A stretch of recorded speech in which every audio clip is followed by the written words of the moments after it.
তিরমিজি যখন বৃদ্ধ হয়ে গেছে, একদিন আসরের নামাজের ওযু তিনি বানাইতেছে। আসরের নামাজের ওযু করার সময় ওযু করার আগে যে মিসওয়াক করতেছে বসে বসে, হঠাৎ করে 30 বছর আগের কথা স্মরণ হয়ে গেছে।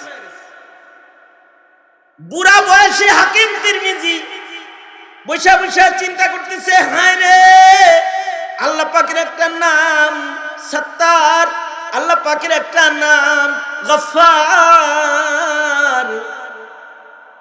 জোয়ান বয়সে একটা চান্স পাইছিলাম, যদি কামটা সাইরা আলাইতাম আর যদি গোপনে তওবা করে আলাইতাম।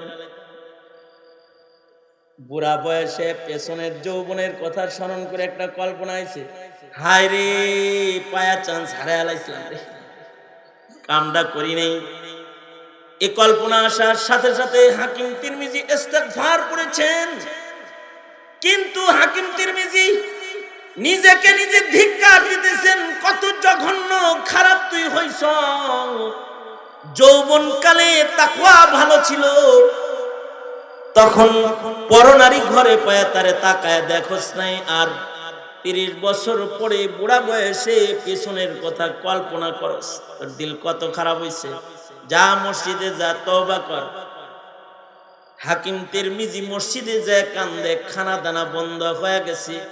ওগো আল্লাহ, বুড়া বয়সে গুনার কল্পনা করলাম, কত খবিস আমি। ওগো আল্লাহ, তুমি আমারে মাফ করে দাও।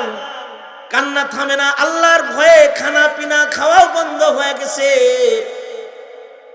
একদিন, 2 দিন, 3 দিন না খেয়ে সিজদায় পড়ে খালি কান্দে। ঘুমের ঘরে একদিন স্বপ্নে দেখি সরওয়ারে দু আলম নবী মুহাম্মদুর রাসূলুল্লাহ সাল্লাল্লাহু আলাইহি ওয়াসাল্লাম স্বপ্ন যোগে এসে পড়েছে। এসে বলে, হাকিম, খানা খাও না কেন? ক্লান্ত হয়ে গেছো, ক্ষুধা লাগে না তোমার? খানা খেতে পারো না? কয়, রবের রিজিক মুখে লইতে ভয় হয়। আল্লাহ পাকের রিজিক খায় যে আমার নফস আল্লাহর নাফরমানি করবার কল্পনা করে, এ কারণে নিজের নফসকে শাস্তি দিতেছি। নফস এমনটি করতে পারে না। আল্লাহর রাসূল বলে, তিরমিজি, কল্পনা এসে গেলে এর জন্য তো আল্লাহ গুনাহ লেখে না। অসুবিধা নাই, আমল নামায় গুনাহ লেখা হয় না, এটা আমার উম্মতের শান। যাও তুমি খাবার খাও। হাকিম তিরমিজি বলে, আল্লাহর নবী গুনাহ লেখে না, বুঝলাম, কিন্তু জোয়ান বয়সে ভালো ছিলাম, বুড়া বয়সে খারাপ হইলাম কেন? যুবক বয়সে গুনার কল্পনা হয় নাই, বুড়া বয়সে গুনার কল্পনা হলো কেন? আল্লাহর রাসূল বলেন, তিরমিজি রে, 30 বছরের কারণে জমানায়ে নবুয়ত থেকে 30 বছর দূরে চলে গেছো। বাতিত থেকে, নবুয়তের বাতিত থেকে 30 বছর দূরে যাওয়ার কারণে 30 বছরে তোমার ঈমান একটু দুর্বল হয়ে গেছে। জমানায়ে নবুয়ত থেকে দূরে যাওয়ার কারণে হতে পারে, আল্লাহ জানেন ভালো। 1.25 লাখ পয়গম্বর পৃথিবীতে আসছে, তার মানে 1.25 লক্ষ পয়গম্বরের 1.25 লক্ষ উম্মত গেছে। যত উম্মত গেছে সব উম্মতের ভেতরে দামি উম্মত উম্মতে মুসলিমা। যত পয়গম্বর দুনিয়াতে এসেছেন, অর্থাৎ এই 1.25 লাখ নবীর ভেতরে সাইয়্যিদুল মুরসালিন মুহাম্মদুর রাসূলুল্লাহ সাল্লাল্লাহু আলাইহি ওয়াসাল্লাম,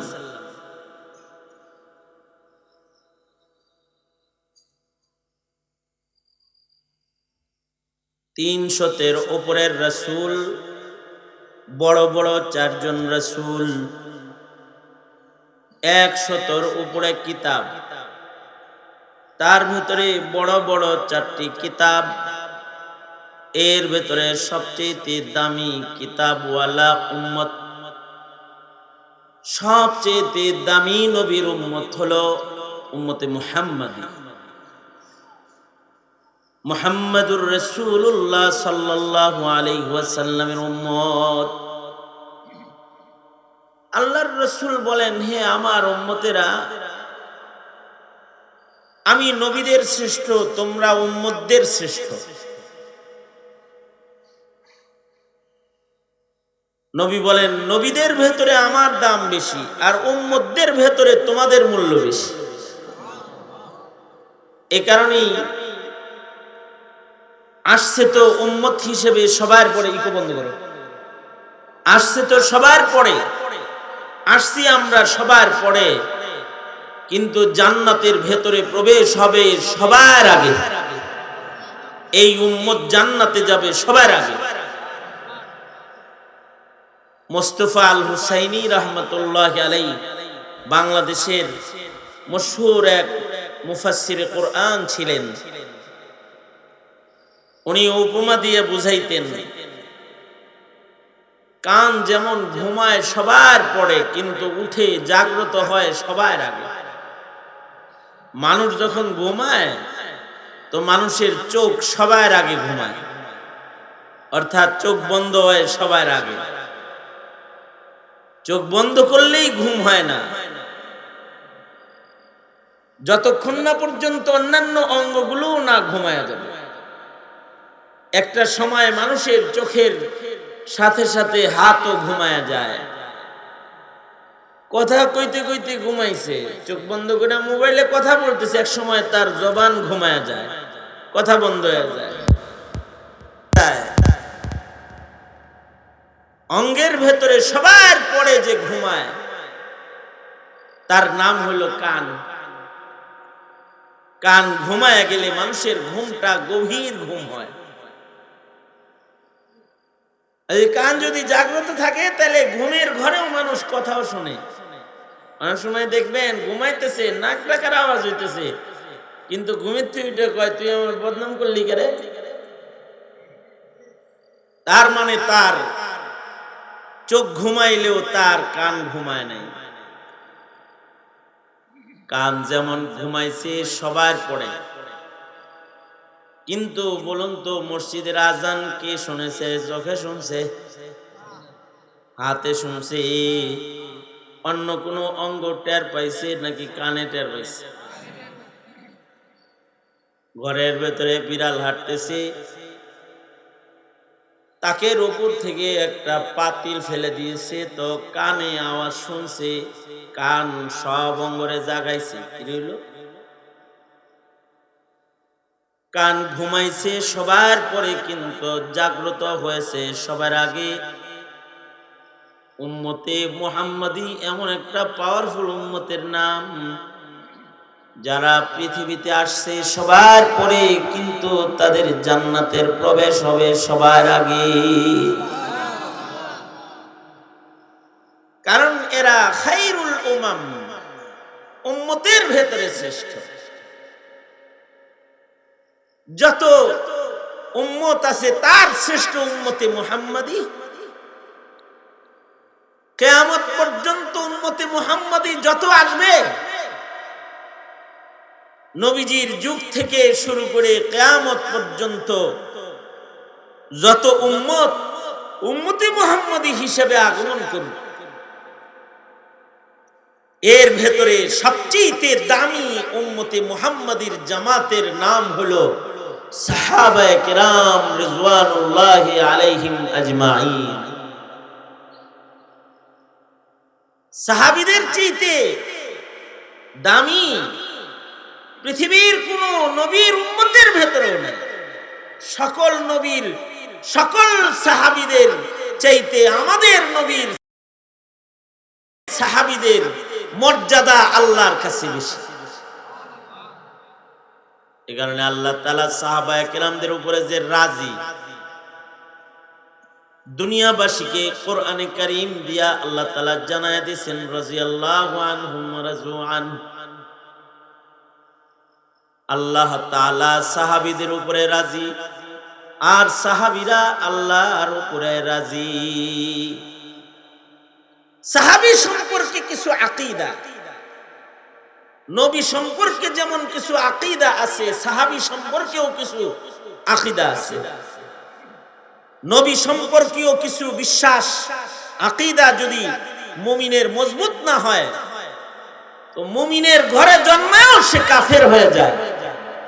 সাহাবী আকীদাও যদি কারোর মজবুত না হয়, মুসলিম হিসেবে বসবাস করেও সে গোমরা হয়ে যায়। যেমন নবীজি সম্পর্কে আকীদা বিশ্বাস, এটা যদি কারোর ভ্রষ্ট হয়, নষ্ট হয়, তাহলে মুসলিম হিসেবে জন্মানোর পরেও কাফের হয়। কেউ যদি তার নবীকে শ্রেষ্ঠ নবী না মানে, তাহলে সে ঈমান নষ্ট হয়ে যাবে, কাফের হয়ে যাবে। কেউ যদি মুহাম্মদুর রাসূলুল্লাহ সাল্লাল্লাহু আলাইহি ওয়াসাল্লামকে শেষ নবী না মানে, তাইলে সে বেঈমান হয়ে যাবে। কেউ যদি মুহাম্মদুর রাসূলুল্লাহ সাল্লাল্লাহু আলাইহি ওয়াসাল্লামকে সাইয়্যিদুল মুরসালিন না মানে, রাহমাতুল লিল আলামিন না মানে, কিয়ামত পর্যন্ত জমিনের উপরে আনেওয়ালা মানুষের জন্য একমাত্র নবী হিসেবে যদি না মানে, তাইলে সে কাফের হিসেবে গণিত হয়ে যাবে। এই কারণেই কাদিয়ানীরা, জোরে বলেন, এই কারণেই কি কাদিয়ানীরা কাফের। নবীদের ব্যাপারে কিছু আকীদা আহলুস সুন্নাতি ওয়াল জামার, নবীদের ব্যাপারে আকীদা হলো নবীরা মাসুম, পৃথিবীর কোন পয়গম্বরের কোন গুনাহ নাই। দুনিয়ার কোন পয়গম্বর জীবনে গুনাহ করেন নাই। পয়গম্বররা আল্লাহ পাকের মাসুম মনোনীত জামাতের নাম, যাদের সামনে কখনো গুনাহ আসলে আল্লাহ তাআলা কুদরত দিয়ে বাঁচায়া বের করে নিয়ে গেছেন, গুনার নাপাক পয়গম্বরের গায়ে লাগতে দেন নাই। যেমন জুলাইখা হযরত ইউসুফকে আটকাইছে, কিন্তু আল্লাহ তাআলা জুলাইখার বন্ধ করা সব দরওয়াজাগুলো খুইলা আল্লাহ পাক কুদরত দিয়া পয়গম্বরকে বের করে নিয়ে গেছেন। গুনার দাগ পয়গম্বরের গায়ে আল্লাহ তাআলা লাগতে দেন নাই। এ কারণে নবীরা মাসুম, নবীদের কোনো গুনাহ নাই, নবীদের গুনাহের কল্পনাও নাই। শুধু গুনাহ নাই না, গুনাহের কল্পনাও নবীদের জীবনে নাই। কিন্তু সাহাবায়ে কেরামের গুনাহের কল্পনাও আছে, গুনাহও আছে, কিন্তু সাহাবী সম্পর্কে আকীদা হলো সাহাবীরা মাহফুজ মিন নারি জাহান্নাম, দোজখের আগুন থেকে জামাত মুক্ত। এদের কেউ গুনাহ নিয়ে কবরে যান নাই, গুনাহ হলেও আল্লাহ তাআলা মৃত্যুর আগে তাদের গুনাহ মাফ করানোর তরিকা সামনে এনে দিয়েছেন পয়গম্বরের সোহবতের বরকতে, নবীজির সান্নিধ্যের বরকতে। এ কারণে নবীগণ হলো মাসুম, কিন্তু সাহাবায়ে কেরাম হলো মাহফুজ। সাহাবীরা কি মাহফুজ? মাহফুজ মানে দোজখের আগুন থেকে মাহফুজ, সাহাবীরা জাহান্নামের আগুন থেকে মুক্ত। হ্যাঁ, সাহাবীদের প্রতিও আল্লাহর নির্দেশ ছিল, আল্লাহ আল্লাহর পছন্দ ব্যক্ত করেছিলেন, সাবধান, গুনাহ তো করবি না, তোরাও গুনার কল্পনা করতে পারবি না, কারণ গুনার কল্পনাও আমি আল্লাহর কাছে পছন্দের না। এমনকি আল্লাহ তাআলা বিধান পাঠিয়ে দিয়েছিলেন যে গুনার কল্পনাও যদি করো তাহলে এর জন্য কিন্তু হিসাব নিব তোমাদের। আল্লাহ পাকের ফয়সালা ছিল, লিল্লাহি মা ফিস সামাওয়াতি ওয়া মা ফিল আরদ ওয়া ইন তুবদু মা ফি আনফুসিকুম আও তুখফুহু ইউহাসিবুকুম বিহিল্লাহ ফায়াগফিরু লিমান ইয়াশাউ ওয়া ইউআযযিবু মান ইয়াশাউ ওয়াল্লাহু আলা কুল্লি শাইইন কাদির। গুনাহ করলে না খালি ভিতরে ভিতরে গুনার কোন জপমালা যদি ভেতরে আইসাও যায়, বান্দা যদি গোপনে ভিতরে ভিতরেও কোনো ইচ্ছা কামনা করে ফেলায় যেটা আল্লাহর অপছন্দ, তাহলে আল্লাহ ধমকি দিয়া কয় ফায়াগফিরু লিমান ইয়াশাউ ওয়া ইউআযযিবু মান ইয়াশাউ। গুনার কল্পনা করলেও কিন্তু আমি কিন্তু কাদের মুতলক, আমি ইচ্ছা করলে এর কারণেও কিন্তু তোমাদেরকে শাস্তি দিতে পারি। আমার ইচ্ছা করলে মাফ করতে পারি, আর যদি মাপের ইচ্ছা না হয় তাহলে এর জন্য তুম করে সাজা দিতে পারি আমি। আর আমি এটার উপরে কাদের, সক্ষম। আল্লাহ পাকের এই ফয়সালা শোনার পরে সাহাবীরা তো কান্না শুরু করছে। ওগো আল্লাহর নবী, গুনার কল্পনা তো হয়েই যায়, এর জন্য যদি আল্লাহ তাআলা আমাদের ধরপাকড় করে তো আমাদের জান্নাতে যাওয়ার আর রাস্তা থাকবে না। সাহাবায়ে কেরাম মুবারক ওই জামাতের নাম, যাদের পেরেশানির বরকতে আল্লাহ তাআলা কিয়ামত পর্যন্ত আনেওয়ালা মানুষের শরীয়তকে আল্লাহ তাআলা সহজ করছেন, সাহাবায়ে কেরামের বরকতে সহজ করছেন।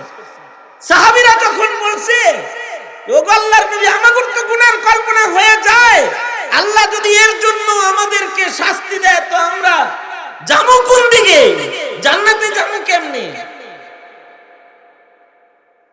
আল্লাহর রাসূল সাল্লাল্লাহু আলাইহি ওয়াসাল্লাম সাহাবীদেরকে বললেন, তোমরা বনি ইসরাইলের মতো এমনটি বলো না, শুনলাম কিন্তু আমরা পারলাম না, এমন বলো না, বরঞ্চ তোমরা আল্লাহকে জানায় দাও। নবীর সান্নিধ্যের বরকতে সাহাবীরা নবীর কথা কেমন মানে। নবীজি বললেন, তোমরা আল্লাহকে বলে দাও, ওগো আল্লাহ, আপনি যেহেতু গুনাহের কল্পনা অপছন্দ করেন, আমরা আপনার কথা শুনলাম এবং আপনার কথা আমরা মানলাম, আমরা ওয়াদা করতেছি আমরা গুনার কল্পনাও আর করব না। এটা বলে দাও, বলো আল্লাহকে সামিআনা ওয়া আতানা। সাহাবীরা আল্লাহকে বলল, ওগো রব্বুল আলামিন, গুনার কল্পনাও যেহেতু আপনার অপছন্দের, তো আমরা ওয়াদা করতেছি আমরা গুনার কল্পনাও করব না। আল্লাহ তাআলা সাহাবীদের কথায় খুশি হয়ে গেলেন। কোরআনে কারিমে সাহাবীদের সিফাত আল্লাহ বলতেছেন যে হেরা কয় কি দেখছ, আমানার রাসূলু বিমা উনজিলা ইলাইহি মির রাব্বিহি ওয়াল মুমিনুনা কুল্লুন আমানা বিল্লাহি ওয়া মালাইকাতিহি ওয়া কুতুবিহি ওয়া রুসুলিহি লা নুফাররিকু বাইনা আহাদিম মির রুসুলিহি ওয়া ক্বালু সামি'না ওয়া আতা'না। আল্লাহু আকবার। ওয়া ক্বালু সামি'না ওয়া আতা'না গুফরানাকা রাব্বানা ওয়া ইলাইকাল মাসির। সাহাবায়ে কেরাম যখন এটা বলল যে আল্লাহ ঠিক আছে, আমরা আর গুনার কল্পনাও করব না। আল্লাহু আকবার। আল্লাহ তো জানে, আরে কল্পনা তো নবীদের না দেই নাই, তোরে তো দিছি, তারপরও তোরা যেহেতু আমার নবীর কথায় হিম্মত করলি যে গুনার কল্পনা তোরা করবি না, যা তাইলে এবার কল্পনার গুনাহ আমি তোদেরকে, কল্পনার জন্য সাজা আমি তোদেরকে দিব না। শুধু কল্পনার জন্য সাজা দিব না তা না, যেই গুনাহটা তোর অনিচ্ছায় হয়ে যাবে তার জন্য তোকে শাস্তি দিব না। বান্দার কিছু গুনাহ আছে যে গুনাহগুলো বান্দা অনিচ্ছায় করে, ইচ্ছায় না, অনিচ্ছায় কিছু গুনাহ করে। ব্যবস্থাপনার কারণে গুনাহ করে, পরিবেশের কারণে গুনাহ হয়ে যায়, ইচ্ছায় না অনিচ্ছায়। বাজার করতে গেছে, দোকানে যায় দেখে রিসিপশনে সুন্দরী নারী সাজায়া দোকানের মালিক বসায় রাখছে। এবার যে পরনারী দেখেছে, যিনি দোকানে গেছে জরুরতের কারণে, তিনি কি ইচ্ছা করে পরনারী দেখছে নাকি অনিচ্ছায় দেখছে? হসপিটালে গেছে ইমার্জেন্সি রোগী নিয়ে, যায় দেখে জরুরি বিভাগে পুরুষ ডাক্তারের আকাল পড়ছে, যত সব মহিলা বেডি করে এখানে বসায় রাখছে। এখন মুমূর্ষ রোগীর প্রেসার মাপার জন্য পরনারীকে বাপের হাতে প্রেসার মাপার জন্য স্পর্শ করাইছে। এটা কি ইচ্ছা করে করছে নাকি অনিচ্ছা করে করছে? তবে হ্যাঁ, সংখ্যাগরিষ্ঠ দেশের মুসলমানদের দেশে এমন নষ্ট ব্যবস্থাপক যারা, সে হোক না সরকার অথবা সে হোক না কোনো ক্ষমতাধর, হোক না সে কোনো মালদার, আদালতে কিবরিয়াতে কড়াই গন্ডায় আল্লাহ তার হিসাব নিবে। এমনকি কেন করলে হিসাব দাও, হিসাব নিবে আল্লাহ তাআলা। এই ব্যবস্থাপনার হিসাব আল্লাহর কাছে তাকে দিতে হবে। কিন্তু আপনি যে অনিচ্ছায় এটা করলেন, এর জন্য আল্লাহ আপনাকে কি করবে না, বিপদে পড়ে। এই হজের মৌসুম হইতেছে, হজের মৌসুম আগামী 2-4 দিন পর থেকে হজের ফ্লাইট শুরু হয়ে যাবে। হ্যাঁ, কবে থেকে? আরে আগামী কালকে থেকে হজের ফ্লাইট শুরু হয়ে যাবে মনে করেন। এই যে হজের ফ্লাইট শুরু হইতেছে, যাইতেছে আল্লাহর কাছে ইহরামের কাপড় পয়রা, তলবিয়া পয়রা পয়রা বিমানে উঠতেছে। ঢুকার সাথে সাথে বিমানবালা হাত মোজা, পা মোজা, বুরকা পয়রা আইসা বলে, হাজী সাহেব কেমন আছেন, তাই না? হ্যাঁ, অর্ধলঙ্গ বিমানবালা এসে চাচার হাত মিশা দেয়, পা মিশা দেয়, কপালে হাতায়া দিয়া কয়, কাকু উঠেন উঠেন, নাস্তা করেন। এই লোক কাফন করেছে আল্লাহর কাছে যাওয়ার জন্য।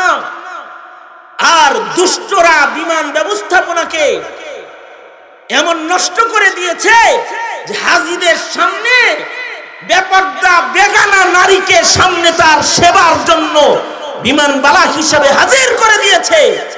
এই যে দিল, আর এই হাজী সাহেব যে পরনারীর দিকে চেয়েছে, এখন খানা লয়, এখন খানা লইতেছে পরনারীর কাছ থেকে।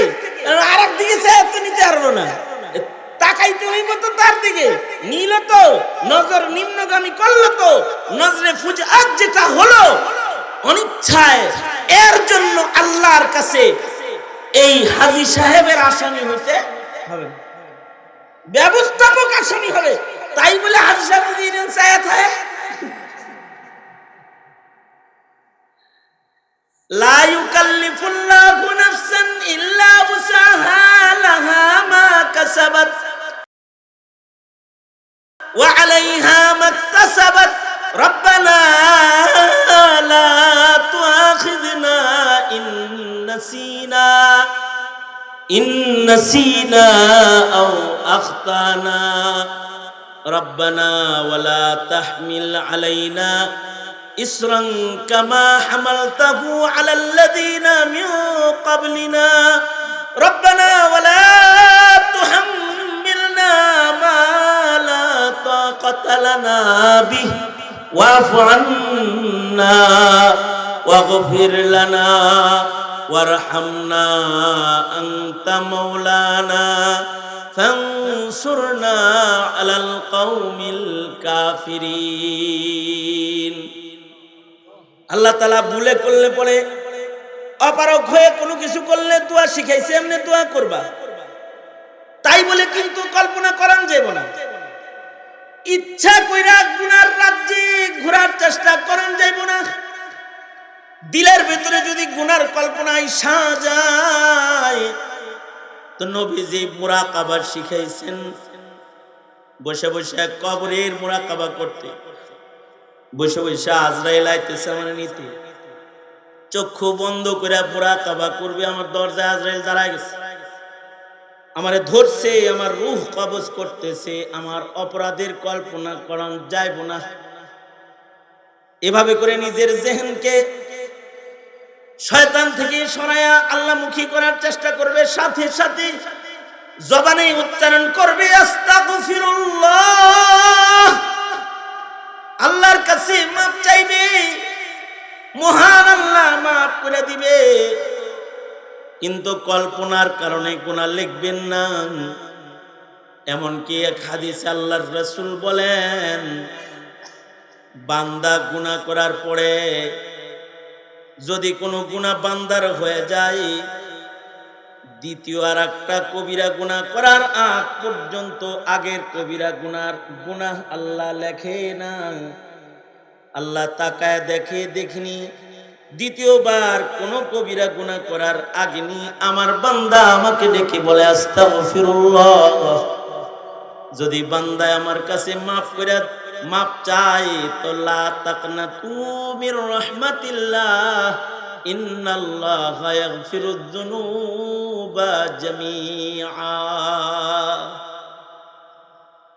কিন্তু আমরা অচল যে আমরা তাওবা জানি না, কিন্তু সাহাবীরা তাওবা জানতো, ওলি বুজুর্গরা তাওবা জানতো, গুনার কল্পনা হলেও তারা তাওবা করত।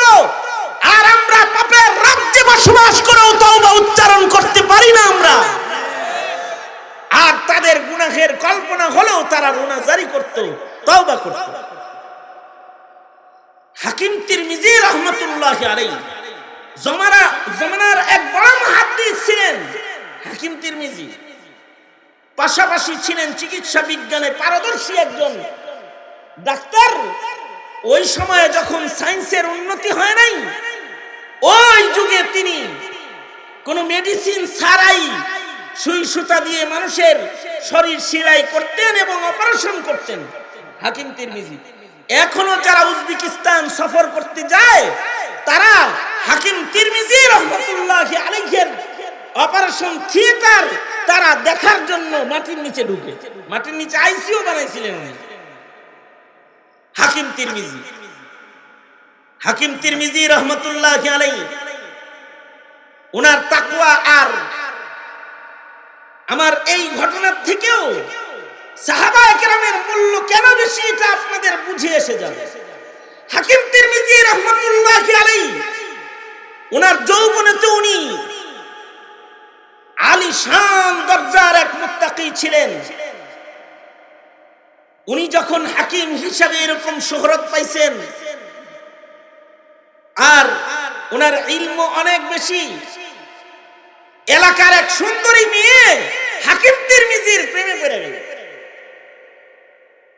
এই মহিলা কৌশল করে হাকিম তিরমিজির সামনে যাওয়ার জন্য রোগী সাজ্জা বোরকা পইরা হাকিম তিরমিজির চেম্বারের বরাবর দয়া লাইনে দাঁড়াইছে রোগী দেখানোর জন্য। হাকিম তিরমিজি রাহমাতুল্লাহি আলাইহি উনি তো রোগী দেখতেছেন। এই বেডির সিরিয়াল যখন আইছে, বেডি ভিতরে ঢুকছে, ভেতরে ঢুইকা সে বলে, হাকিম সাহেব আমার এমন গোপন রোগ যা মানুষের সামনে বলা যাইব না, লোকজনকে একটু বাইর করে দেন। মহিলাটা অভিনয় করে মানুষ সব বাইর করে দিছে। হাকিম তিরমিজিও নিচের দিকে তাকায় রয়েছে। বলেন মানুষজন গেছে গা, এবার গোপনে কয়ালান। মহিলাটা এতই ধূর্ত, মহিলাটা দরজা চাপায় দিয়ে নিজের চেহারার কাপড় সরাইছে। মনে মনে ভাবতেছি, হাকিম তিরমিজি আমারে দেখলে তো পছন্দ করে লাগবে। কাপড় সরায়া নিজের চেহারা খুলে এবার হাকিম সাহেবকে আস্তে আস্তে কয়, হাকিম সাহেব একটুখানি চেহারাটা উঠান, এক নজর একটু দেখেন না, আমারে এক নজর একটু দেখেন। আমার দৈহিক কোন রোগ না, আমার একটা প্রেম রোগ হয়েছে। আমি আপনার প্রেমে পড়ে গেছি। হাই তালাক, আপনার মনোবাসনা আপনি পূরণ করতে পারেন। হাকিম তিরমিজি আলিশান দরজার মুত্তাকি আলেমে দ্বীন। হাকিম তিরমিজি সাথে সাথে চিল্লায় উঠছে, আস্তাগফিরুল্লাহ আস্তাগফিরুল্লাহ। ঘরে শয়তান ঢুকে গেছে। যখন উনি বলছে ঘরে শয়তান ঢুকে গেছে, মহিলাও বড় চালাক, মহিলাও চিল্লায় কয় আস্তাগফিরুল্লাহ আস্তাগফিরুল্লাহ, পর্দা ফেলায় দিয়ে কয় আস্তাগফিরুল্লাহ আস্তাগফিরুল্লাহ, ঘরে শয়তান ঢুকে গেছে। অন্যান্য রোগীরা ভাবছে দেখছো হাকিম তিরমিজিও যেমন বুজুর্গ, যেটা আইছে হেটাও বুজুর্গ, ঘরে মনে হয় শয়তান ঢুকছে, উভয় বসিরাত দিয়া মনে হয় দেখে লাইছে। অনেক সময় দেখবেন চোর ধরা পড়লে চোর নিজেই কয় চোর চোর চোর, পাবলিক অন্যদিকে দৌড়ায়, বেডিও কয় শয়তান ঢুকছে শয়তান ঢুকছে, পাবলিক শয়তান আর খুঁজে পায় না। মহিলার সম্মান রক্ষার্থে হাকিম তিরমিজি কিছু কয় না, এভাবে সমস্যার সমাধান হয়ে গেছে, মহিলাটাও চলে গেছে। কিন্তু দীর্ঘ 30-35 বছর পরে তিরমিজি যখন বৃদ্ধ হয়ে গেছে, একদিন আসরের নামাজের ওযু তিনি বানাইতেছে। আসরের নামাজের ওযু করার সময় ওযু করার আগে যে মিসওয়াক করতেছে বসে বসে, হঠাৎ করে 30 বছর আগের কথা স্মরণ হয়ে গেছে। বুড়া বয়সে হাকিম তিরমিজি বসে বসে চিন্তা করতেছে, হায় রে আল্লাহ পাকের একটা নাম সত্তার, আল্লাহ পাকের একটা নাম গফফার। জোয়ান বয়সে একটা চান্স পাইছিলাম, যদি কামটা সাইরা আলাইতাম আর যদি গোপনে তওবা করে আলাইতাম। বুড়া বয়সে পেছনের যৌবনের কথা স্মরণ করে একটা কল্পনা আইছে, হায় রে পায়া চান্স হারায় আলাইছিলাম রে, কামটা করি নাই। এই কল্পনা আসার সাথে সাথে হাকিম তিরমিজি ইস্তেগফার করেছেন। কিন্তু হাকিম তিরমিজি নিজেকে নিজে ধিক্কার দিতেছেন, কত জঘন্য খারাপ তুই হইছ, যৌবনকালে তাকওয়া ভালো ছিল, তখন পরনারী ঘরে পায়া তারে তাকায় দেখোস নাই, আর 30 বছর পরে বুড়া বয়সে পেছনের কথা কল্পনা করস, তোর দিল কত খারাপ হইছে, যা মসজিদে যা তওবা কর। হাকিম তিরমিজি মসজিদে যায় কান্দে, খানা দানা বন্ধ হয়ে গেছে। ওগো আল্লাহ, বুড়া বয়সে গুনার কল্পনা করলাম, কত খবিস আমি, ওগো আল্লাহ তুমি আমারে মাফ কইরা দাও। কান্না থামে না, আল্লাহর ভয়ে খানা পিনা খাওয়াও বন্ধ হয়ে গেছে। একদিন 2 দিন 3 দিন না খেয়ে সিজদায় পড়ে খালি কান্দে। ঘুমের ঘরে একদিন স্বপ্নে দেখি সরওয়ারে দু আলম নবী মুহাম্মদুর রাসূলুল্লাহ সাল্লাল্লাহু আলাইহি ওয়াসাল্লাম স্বপ্ন যোগে এসে পড়েছে। এসে বলে, হাকিম খানা খাও না কেন, ক্লান্ত হয়ে গেছো, ক্ষুধা লাগে না তোমার, খানা খেতে পারো না? কয় রবের রিজিক মুখে লইতে ভয় হয়, আল্লাহ পাকের রিজিক খায় যে আমার নফস আল্লাহর নাফরমানি করবার কল্পনা করে, এ কারণে নিজের নফসকে শাস্তি দিতেছি। নফস এমনটি করতে পারে না। আল্লাহর রাসূল বলে, তিরমিজি কল্পনা এসে গেলে এর জন্য তো আল্লাহ গুনাহ লেখে না, অসুবিধা নাই, আমল নামায় গুনাহ লেখা হয় না, এটা আমার উম্মতের শান। যাও তুমি খাবার খাও। হাকিম তিরমিজি বলে, আল্লাহর নবী গুনাহ লেখে না বুঝলাম, কিন্তু জোয়ান বয়সে ভালো ছিলাম, বুড়া বয়সে খারাপ হইলাম কেন? যুবক বয়সে গুনার কল্পনা হয় নাই, বুড়া বয়সে গুনার কল্পনা হলো কেন? আল্লাহর রাসূল বলেন, তিরমিজি রে 30 বছরের কারণে জমানায়ে নবুয়ত থেকে 30 বছর দূরে চলে গেছো। বাতিত থেকে, নবুয়তের বাতিত থেকে 30 বছর দূরে যাওয়ার কারণে 30 বছরে তোমার ঈমান একটু দুর্বল হয়ে গেছে, জমানায়ে নবুয়ত থেকে দূরে যাওয়ার কারণে। নবীর যুগের কাছাকাছি যারা আল্লাহর কাছে প্রিয়, তারা as-সাবিকুন as-সাবিকুন খায়রুল কুরুনি কারনি সুম্মাল্লাযীনা ইয়ালুনাহুম সুম্মাল্লাযীনা ইয়ালুনাহুম। সাহাবীদের মূল্য আপনার আমার মতো তাদেরও 2 চোখ, কিন্তু তাদের মূল্য এজন্য বেশি যে তারা জমানায়ে নবুয়তের কাছাকাছি থেকে সরাসরি রাসূলকে দেখে তারা তাদের ঈমান আমলকে মজবুত করেছে। এ কারণে আল্লাহ তাআলা তাদের শান কোরআনে হাকিমে নিজে বর্ণনা করেছে। শুধু কোরআনে না, যালিকা মাসালুহুম ফিত তাওরাহ ওয়া মাসালুহুম ফিল ইনজিল, তাওরাতেও তাদের প্রশংসা আল্লাহ করেছে, ইনজিলেও তাদের প্রশংসা আল্লাহ তাআলা করেছে। কেন?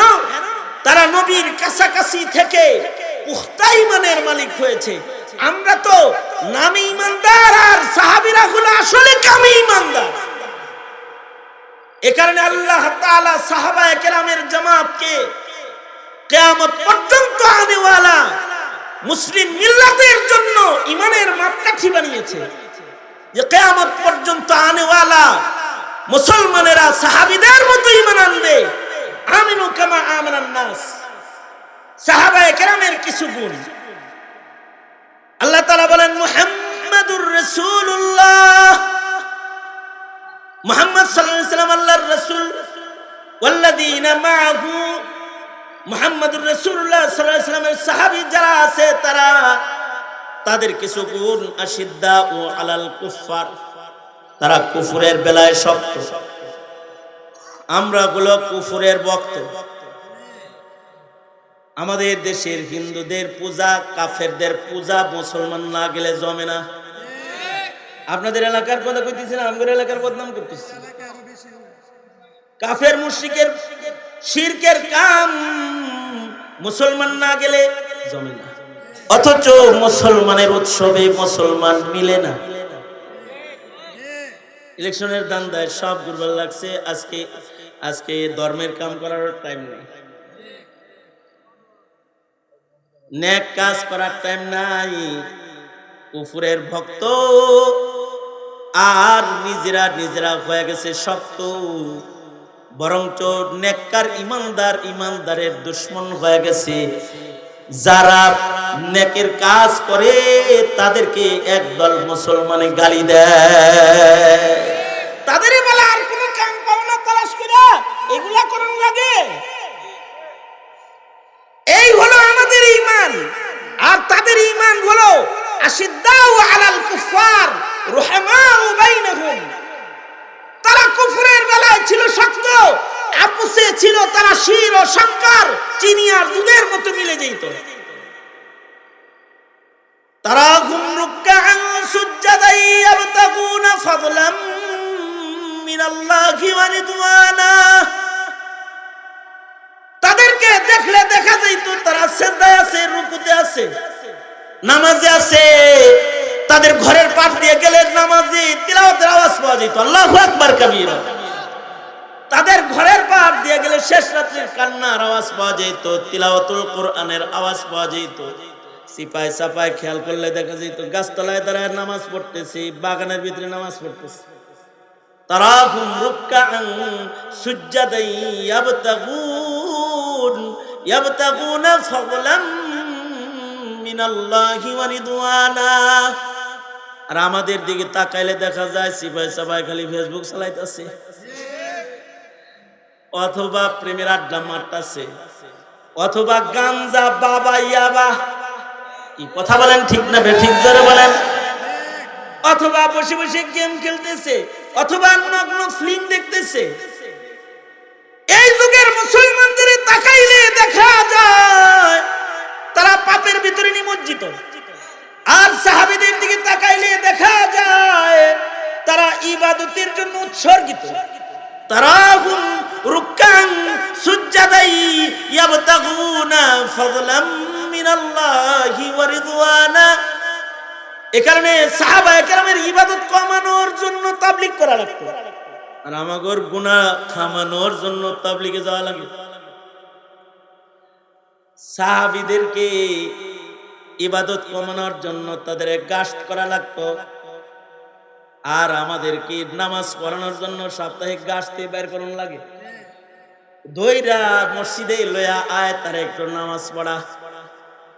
আর আল্লাহর রাসূল সাল্লাল্লাহু আলাইহি সাল্লাম সাহাবীরা যায় বলতে, এই সাহাবী, এই এত নামাজ পড়ছ কেন? আব্দুল্লাহ ইবনে আমর ইবনে আস, কম তেলাওয়াত করবি, কত পড়স? প্রায় ডেইলি এক খতম করি। এত পড়িস না, ডেইলি এক পারা করে পড়বি। না না না, কয় না ঠিক আছে যা 10 পারা পড়িস। না না না হইব না, কম হয়ে যায়। আল্লাহর রাসূল ধমকি দিয়া বলে ডেলি 10 পারা পড়তে কইছি তাও তোর কম হয়ে যায়। ওয়ালি জাসাদিকা আলাইকা হাক্কান ওয়ালি আহলিকা আলাইকা হাক্কুন ওয়ালি জাসাদিকা আলাইকা হাক্কুন ওয়ালি আহলিকা আলাইকা হাক্কুন।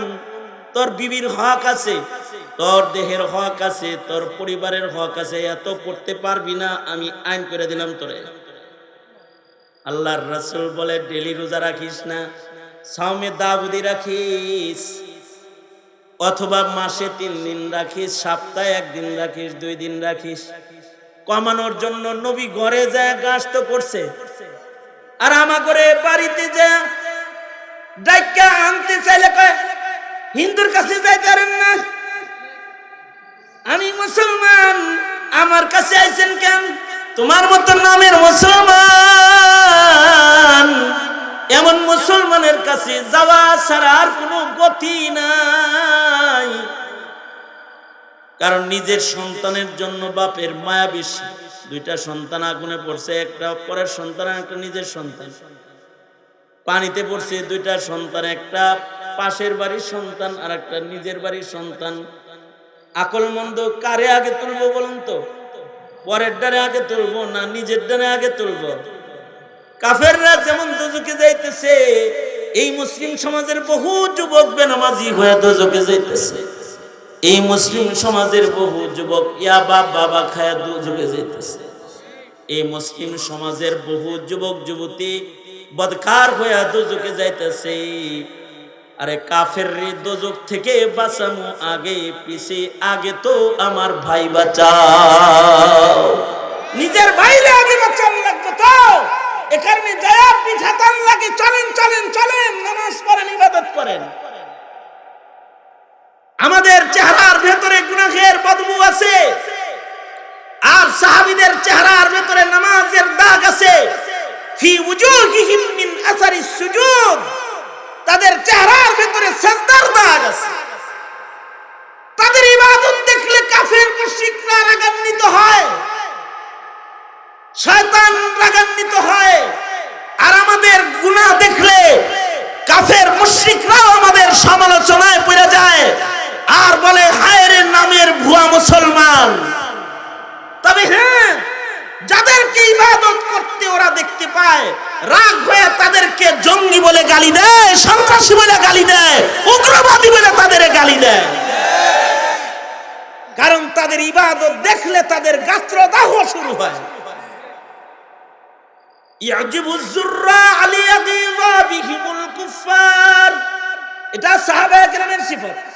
সাহাবীদের ইবাদত দেখলে কাফেরগুলার রাগ হয়ে যেত। এই সমাজের কিছু বদকার আছে, নেককারদের নেক দেখলে পরে তারা রাগ হয়।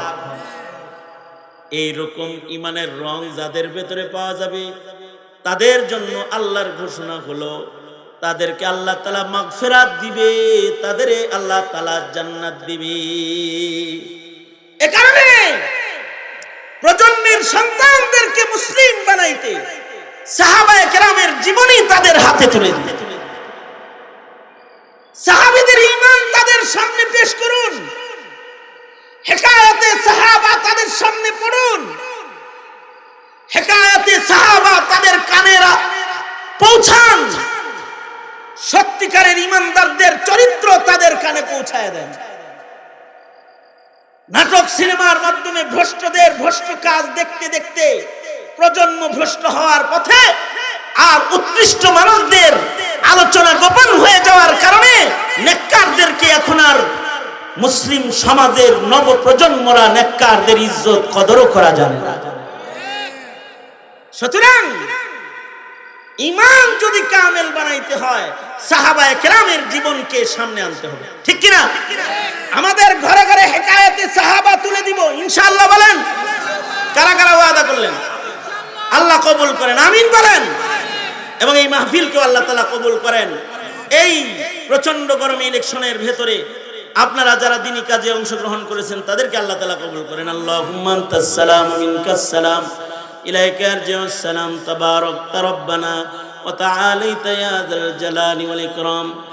রব্বে করিম, প্রচন্ড গরমের ভেতরে ইসলাহি মাহফিলে তোমার বান্দারা বসেছে, সাহাবায়ে কেরামের জীবন চরিত্রকে সামনে নিয়ে ইয়া আল্লাহ তোমার বান্দাদের কাছে মুমিনের কিছু সিফাত তুলে ধরেছি। রব্বে করিম, তোমার কাছে দোয়া করছি, আয় আল্লাহ জিন্দেগির গুনাহ মাফ করে দাও। যেই যুবকগুলা এই মাহফিলের ইন্তজাম করেছে ওদের সাহাবায়ে কেরামের নমুনার ঈমান দিয়ে দাও। যেই বুড়ারা মাহফিলে এসেছে তাদের আবু বকর বানায়া দাও। যে মা বোনেরা মাহফিল শুনেছে খাদিজা ফাতেমা বানায়া দাও। রব্বুল আলামিন, সকলের নেক হাজত পূরণ করে দাও। বেপানাহকে পানাহ দাও, বেরোজেকে রুজি দান করো আল্লাহ। দুনিয়ার শান্তি দূর করে শান্তির ফয়সালা করে দাও। রব্বে করিম, আমরা যারা হাত তুলেছি ওগো মালিক, জানি না কার মা নাই কার বাপ নাই, নিজের হাতে অনেকে নিজের পিতামাতা কবরে রেখেছে। যাদের মা বাবা অন্ধকার কবরের বাসিন্দা, তাদের মা বাবার কবর জান্নাতের বাগান বানায় দাও। যাদের পিতামাতা কবর জগতে, তাদের কবরগুলো জান্নাত বানাও, তাদেরকে তোমার পেয়ারা বানায় দাও। যারা অসুস্থ তাদের সুস্থ করে দাও।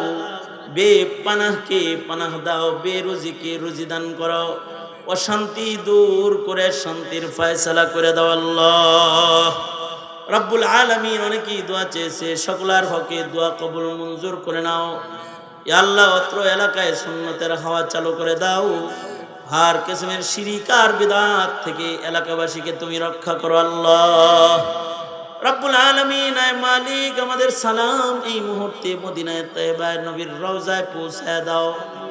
ইয়া আল্লাহ, বারবার বাইতুল্লাহ রওজার জিয়ারত নসিব করে দাও। ইয়া আল্লাহ, ফিলিস্তিনের মজলুম মুসলমানদের জন্য মদদ পাঠায় দাও আল্লাহ। ইয়া আল্লাহ, মজলুমদেরকে ইয়া আল্লাহ তুমি মদদ নুসরত দাও। হার কিসমের জুলম ও সিতম থেকে মিল্লাতের আলেমদেরকে তুমি বাঁচাও। যত খায়ের যত কল্যাণ সব দান করো, কল্যাণ থেকে আমাদেরকে ধরে ধরে হেফাজত করো।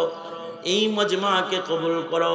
যারা অর্থায়ন করেছে, টাকা পয়সা দিয়েছে, সকলকে উত্তম জাযা, উত্তম বদলা দান করো আল্লাহ। সুবহান রাব্বিকা রাব্বিল ইজ্জাতি আম্মা ইয়াসিফুন ওয়া সালামুন আলাল মুরসালিন ওয়ালহামদুলিল্লাহি রাব্বিল আলামিন। আসসালামু আলাইকুম ওয়া রাহমাতুল্লাহি ওয়া বারাকাতুহু।